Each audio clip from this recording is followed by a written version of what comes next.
Hi everyone. Today I wanted to talk about another recent release by the Criterion Collection, and this is 2001's The Worst Person in the World, directed by Joachim Trier, with a star-making performance by roninazarin.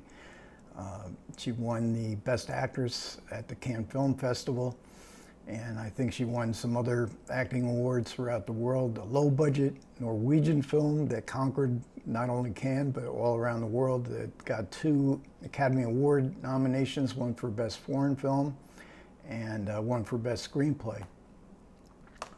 And it's part of what's called the Oslo trilogy, Trier's Oslo trilogy. It really wasn't meant to be that, but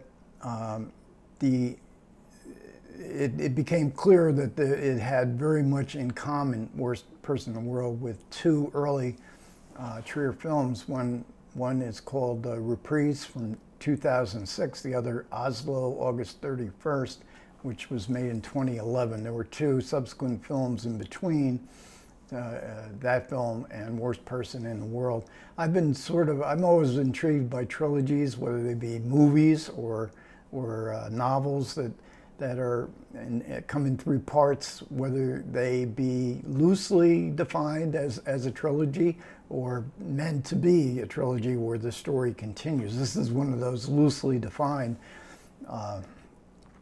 trilogies where the city itself is a character within the movie, but also the thematic elements of the film are very consistent from film to film.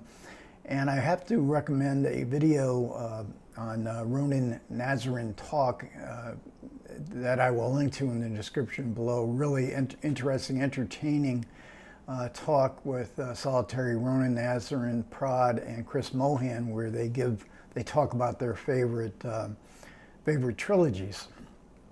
The first of the films in this series, this trilogy, Reprise, the only place I could find that, it's not on Blu-ray, I could find it, was to rent it through Amazon Prime.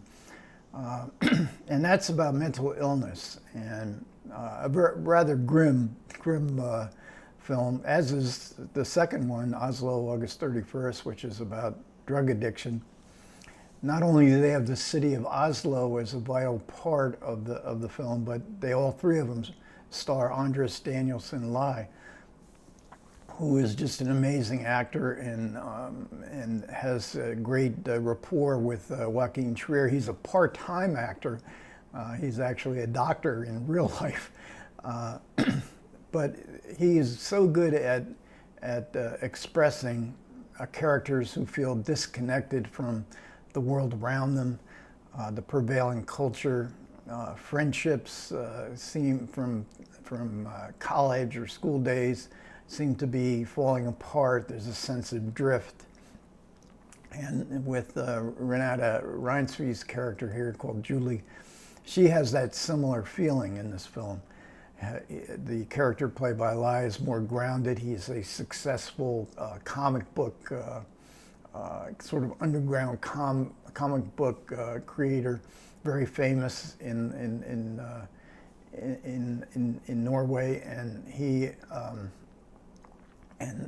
but she is not. She's a lot younger, and she really doesn't know what she wants to be. She flits from interest to interest.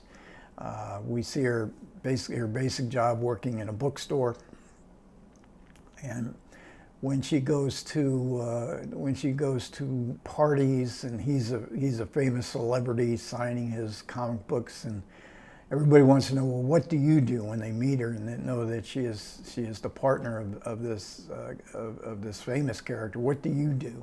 And she doesn't know, well, what am I? I work in a bookstore. And everybody goes, oh yeah. And there's scenes where she's wandering through Oslo and she looks in windows and people are partying and happy people. They know who they are. They present such a different life than the life that she's feeling, and she's feeling sort of as if she's missing something. What's the common terminology now? FOMO, fear of missing out. And there's a great scene where she actually crashes one of these parties that she's seeing from the outside. That's very funny. So This movie, the two first films in the trilogy are grim. There's grim moments in Worst Person, but we get feelings of playfulness that you can relate to the French New Wave, narration, Jean-Luc Godard sort of narration, or maybe even more so Francois Truffaut, and it's sort of told in fragments. It's actually structured. Worst Person is structured in 12 chapters with a prologue and epilogue. But there's some of them are sort of fragmented, and then there's longer scenes where the actors really get into the roles, the characters that they're playing. And so we get this theme of identity, of time passing, and is it too late for me that I do the right thing? Mortality, very big in this film as well. Trier is really good with his actors, his characters, because he's non-judgmental. He's really curious, even when they do cruel things or they do things. What are you doing? You know, we don't judge them. He creates some great set pieces in all three of these films. And in Worst Person, I guess the most famous scene, most commented on passage in the film, is the frozen scene where Julie runs through the city of Oslo and everything is frozen. The people the cars, everything around that she's running in and out of. And this is to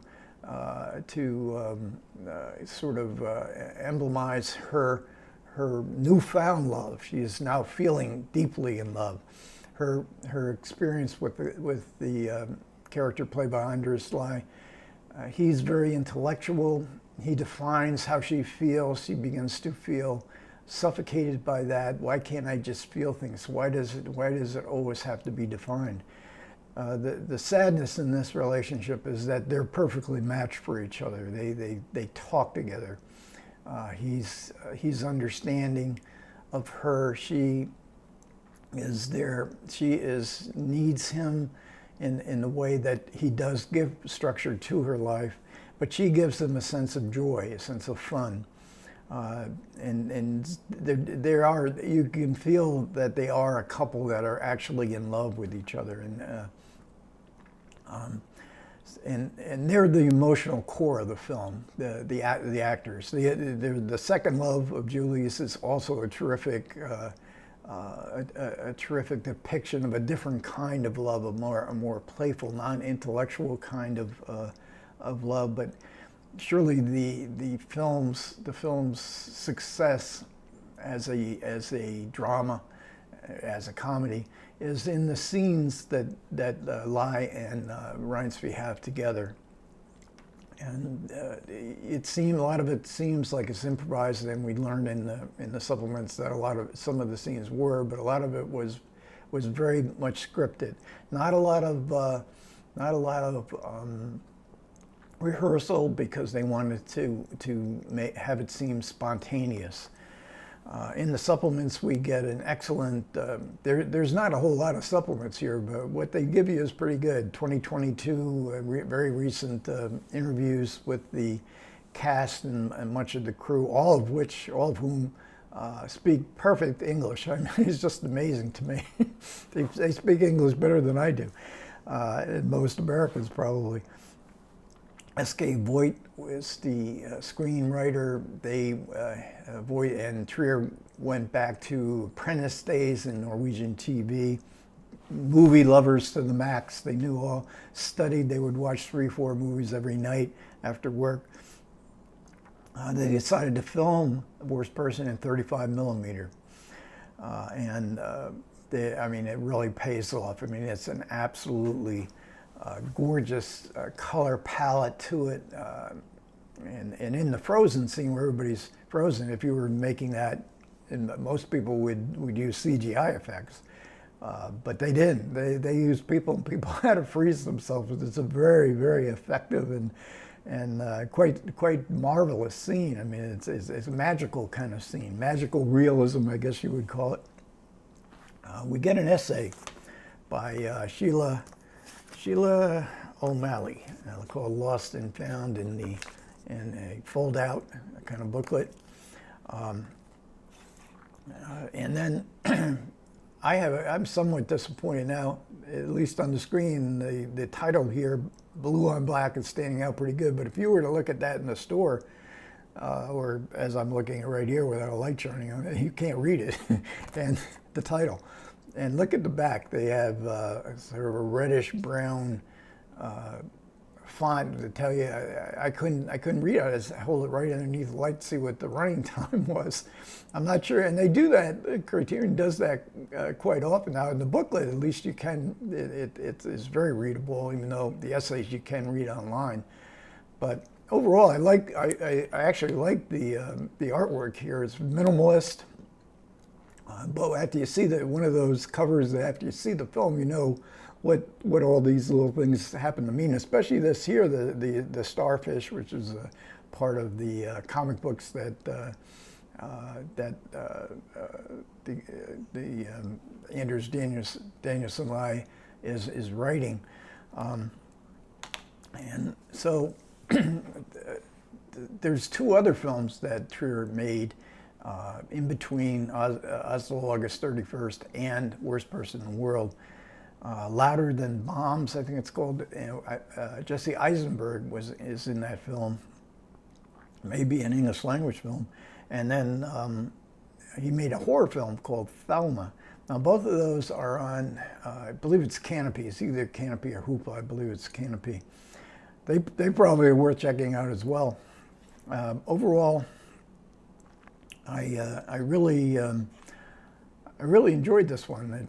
It kind of surprised me how much I enjoyed it. I'm glad I kind of went to see the first two films first, because I think this is a much better film than the other two. Much more, I guess you would say, a mature work, but really good inclusion into the Criterion collection. Okay, thanks a lot for everybody who managed to listen. I do appreciate it. Comments are always welcome. Take care.